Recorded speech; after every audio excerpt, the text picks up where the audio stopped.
located in the heart of the West's capital city of business and finance. This is headquarters for one of the biggest marketing success stories in American corporate history. Good morning, Herbalife Distributor Relations. Phil Perrin may help you. Herbalife International, a dream come true company that connects a network of distributors worldwide to account for sales of $488 million during 1984. Telephone communications, even computers, have been pushed to experimental limits to keep pace with Herbalife, a company of tomorrow that had its beginnings just a few yesterdays ago. The building was a converted wig factory. It became Herbalife headquarters in February 1980. And to 23-year-old Mark Hughes, the only impressive thing about this place was the address, Beverly Hills. Beverly Hills is a prestigious area. It's one of the nicest areas in the whole wide world as far as I'm concerned. About 99% of it. The other 1% is where my little office was. For the first 7 months, there were 4 employees, and one of them was Olga Aponi. Little did I know when I first got started that I would be doing, I would be a secretary, an order clerk, a complaint department. It was a lot of fun because it was a very small office.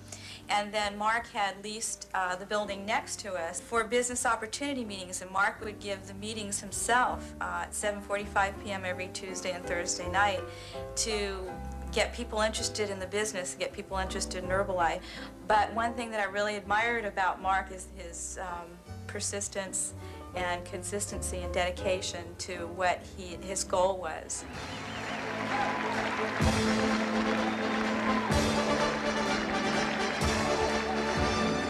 The goals of Herbalife have always revolved around the personal drive of Mark Hughes. The Herbalife story is his story. Let's make Herbalife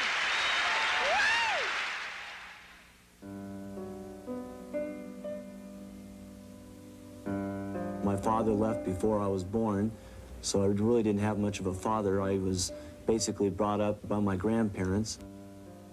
Although raised by grandparents, Mark did see his real mother destroyed by her struggle with weight problems and her use of dangerous diet prescription drugs. I can remember seeing her in the hospital and having a lot of things happen to her from drugs and what drugs can do to you. When I was 18 years old, she finally died from a drug overdose. At that time, I got very, very serious about nutrition, what nutrition would do for you. Searching for a safe and effective nutritional program, Mark Hughes developed a unique herbal-based product line. My first customer was my granny. I stuck the can over in her face and I said, listen, Granny, you're fat. You need this stuff. Motivated by his mother's memory and with the confidence in a quality product line, Mark developed a simple 3-phase method for getting people to try Herbalife. Number 1, you use our products. Number 2, you wear the button. And number 3, you talk to people. Use the product, wear the button, talk to people. Now Mark's dream has made dreams come true for others all over the world. I've lost over 90 pounds from a 48-inch waist to a 34-inch waist. I love it. It doesn't matter where you are right now. It doesn't matter how fat you are, how broke you are, or what your situation is. The important thing is where you can be. I weighed 434 pounds, and I got on these products. It was the 36th program I'd tried in my life, and I really didn't expect it to work. But one thing I did was dedicate myself to these products, and I stayed on them. And to date, I've lost 213 pounds.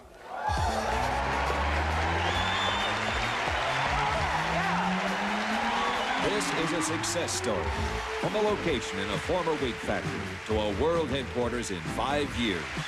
From the frustration of not being able to do anything to the thrill of helping anyone who will listen. Things that will happen to this company are going to be unbelievable. And with these products and you people, we are going to be able to make this a better world for people to live in and take care of themselves. But Herbalife is not an overnight, easy rise to fame success story. However, in spite of its very unglamorous beginnings, the products were accepted, as sales totaled $23,000 by the end of the first month. Herbalife continued growing, and at the end of the first year, sales had reached an impressive $2 million. The shadows In 1981, the small storefront moved to a new warehouse and office in Culver City, and the Orange County warehouse was opened to meet the ever-increasing demand for Herbalife products.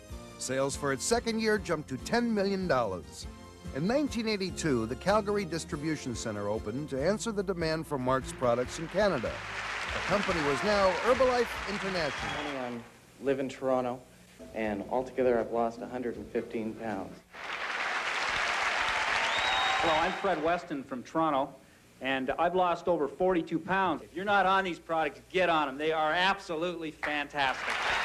And at home, sales activity skyrocketed, prompting the opening of a distribution center in Dallas, Texas.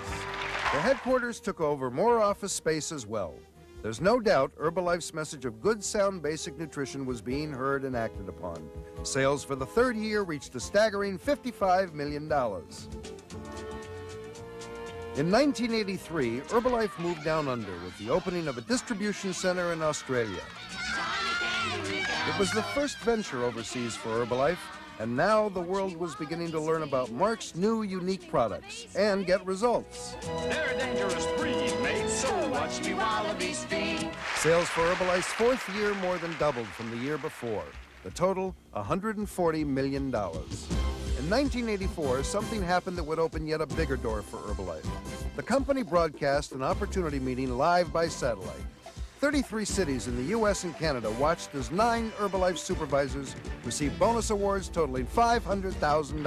By all accounts, 1984 was a record breaker, as Herbalife closed its fiscal year with total sales, national and international, of $512 million.